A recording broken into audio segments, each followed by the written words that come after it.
नमस्ते सम्पूर्णमा। यो हामी मौरी विकास केन्द्र गोदावरीमा चाहिँ एपिस मेलिफेरा जातको मौरीमा चाहिँ आज चाहिँ बी भेनम निकाल्ने चाहिँ प्र्याक्टिकल गरिरहेछौँ। यो चाहिँ बी भेनम कलेक्टर भन्ने डिभाइस छ। यो डिभाइसमा चाहिँ लगभग 9 भोल्ट जतिको करेन्ट हुन्छ। त्यो करेन्टले गर्दाखेरि मौरी चाहिँ रिसाउँछ तर मर्न चाहिँ मर्दैन।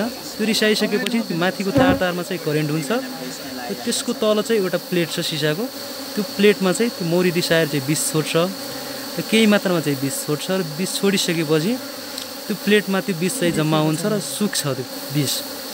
अहिले चाहिँ देखिँदैन त पछि चाहिँ त्यो प्लेट निकालेर हामीले ब्लेडले खुर्किएर हेर्दाखेरि सेतो टाइपको कलरको चाहिँ विष देखिन्छ पाउडर फर्ममा। अहिले चाहिँ लगभग यो राखेको चाहिँ 7-8 मिनट भइसकेको छ र अहिले हामी प्रत्यक्ष हेर्न सक्छौँ। यो मेलिफेरा जातको मौरी हो। यो बी भेनम कलेक्टर डिभाइसमा चाहिँ यो धेरै नै मौरी चाहिँ अहिले बसिसकेको छ र एकछिनमा यो चाहिँ डिभाइस हामी चाहिँ अफ गरेर अनि यस प्लेटमा जम्मा भएको चाहिँ विष चाहिँ निकाल्नेछौँ।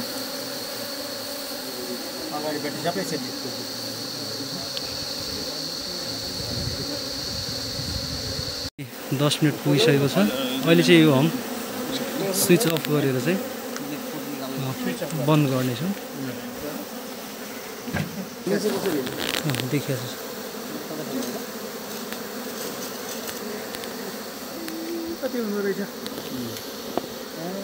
मौरीको विष बी भेनम चाहिँ अघि हामीले चाहिँ यो घरमा चाहिँ यो भेनम कलेक्टर डिभाइस चाहिँ राखेका थियौँ र त्यो लगभग 10 मिनट जति राखेको थियो हामीले र त्यो 10 मिनटमा चाहिँ हामीले हेर्न सक्छौँ हामीले चाहिँ यति जति विषको मात्रा चाहिँ हामीले चाहिँ कलेक्ट गर्न सकेको छौँ।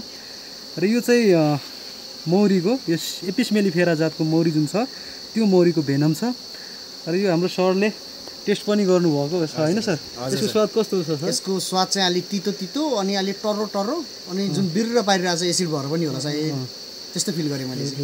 यो चिनेको जस्तो छ कि कुनै अर्को? छैन सर, अलि नयाँ जस्तो कि नयाँपना छ टेस्टमा पनि।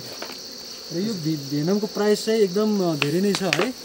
र यसको चाहिँ हामीले चाहिँ अहिले यसको चाहिँ बजारमा अलि चाहिँ त्यति चाहिँ उ छैन। र यसको चाहिँ हामीले चाहिँ झन् जुन औषधिहरू बनाउनु पर्ने त्यो चाहिँ अझै चाहिँ बनाउन सकेको छैनौँ। त्यही भएर चाहिँ यसको चाहिँ अहिले हाम्रो मार्केट पनि छैन। र यसमा चाहिँ धेरै नै चाहिँ फ्युचर यसको चाहिँ एकदम ब्राइट चाहिँ हामीले गर्न सक्यो भने यसमा चाहिँ थप अझै धेरै रिसर्च चाहिँ बाँकी छ।